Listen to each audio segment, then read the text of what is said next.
right now, it's time for us to go to Thomas Jones. He's a British expat. He was still in Ukraine last time we spoke to him, actually. He joins us now, I believe, from Poland, I think. Thomas, thank you very much for joining us again. Good to see you again. How are you, first and foremost, and your family?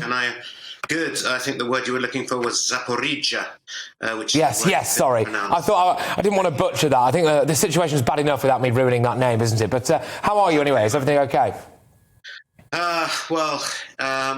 I'm in Poland right now, heading slowly towards England. We were in a line, an incredible line at the border 3-4 days ago. We spent 38 hours in line.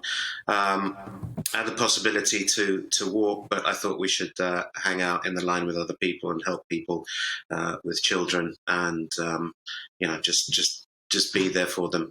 And I have the luxury of having an English passport, so I can go and come as I please.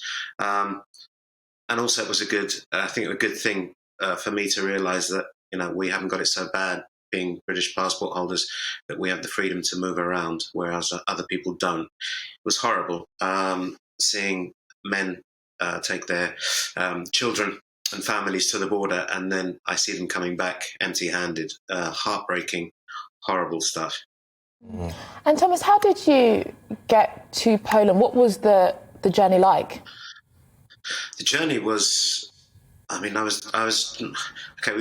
from Lviv to the border, and we did several routes because main roads were blocked. We did, off-road, kind of muddy road routes to get to the main road towards the border. I damaged the car in the process, but not a problem. It was not an easy journey. As one would expect going to a border crossing, moving maybe 1 meter, 2 meters every hour.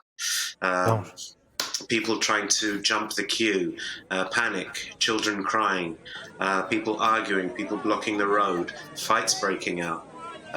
Not good at all. No, surely not, actually, as well.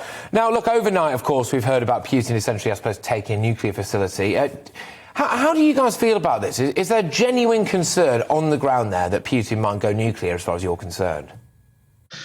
I think the step before nuclear would be the thermobaric bomb route, which is another, all weapons are nasty, but these are especially, weapons of mass destruction, turning oxygen into complete fire with a shockwave of fire.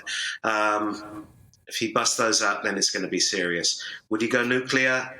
We're seeing that he's not stopping at anything. He's like the thief that can't get into the house. If I can't have it, you can't have it. Yeah. Not looking good. Not looking good at all. No, not at all. Now, obviously, you are in Poland. Now, is there a genuine concern, again, on the ground, just from what you're hearing from people around you, that he might not stop, frankly, if he gets Ukraine, maybe when he gets Ukraine, that he might go to Poland or to other places as well?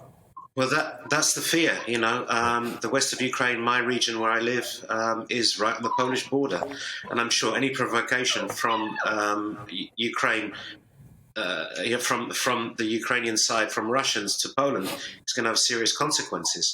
The sentiment here is, is that way could happen, and they want Europe to wake up. I think the President, Zelensky said, it's a European problem, and it's going to become that.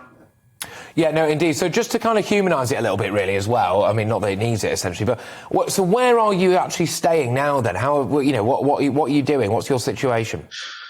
Well, basically, I've had to have money sent from England because I blocked all my cards just in case of card fraud, which has been going on apparently, hacking and things like that. So basically, I'm staying in a cheap hotel in Wrocław.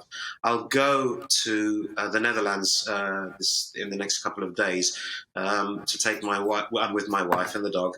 We'll go and stay with a friend of mine who has a Ukrainian wife there. My wife has kind of alienated herself from the whole situation, and I really do think she needs to kind of be around her people. So I'm going to take her there and relax for a moment.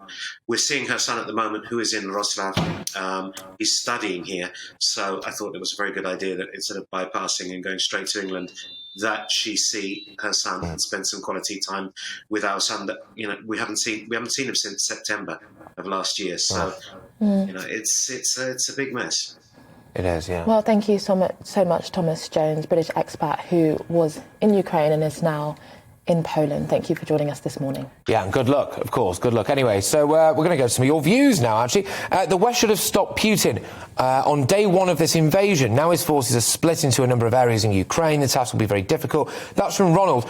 Look, we were chatting before the show, weren't we, about where do we draw the line with Putin? I mean, I want to know how you feel about this, really, but I'm concerned that he might keep rolling the tanks in, and before you know it, he's got this huge. I mean, he already has a huge landmass, but he's right on our doorstep, and then we act. Well, the question always remains, really, is what does acting look like? I mean, we do know in 2014 when Russia annexed Crimea, there wasn't as much pushback and call to act, and now it may have given him a sense that there would not be a pushback, and he's now gone and done this. But what does acting look like? We are now obviously giving weapons and humanitarian aid to Ukraine, taking in refugees and giving as much diplomatic and kind of financial support as we can. But we really have to grapple with that implication of what acting militarily really looks like. British soldiers potentially dying, fighting Russian troops, which is something that didn't even happen directly during the Cold War, so it would be fundamentally quite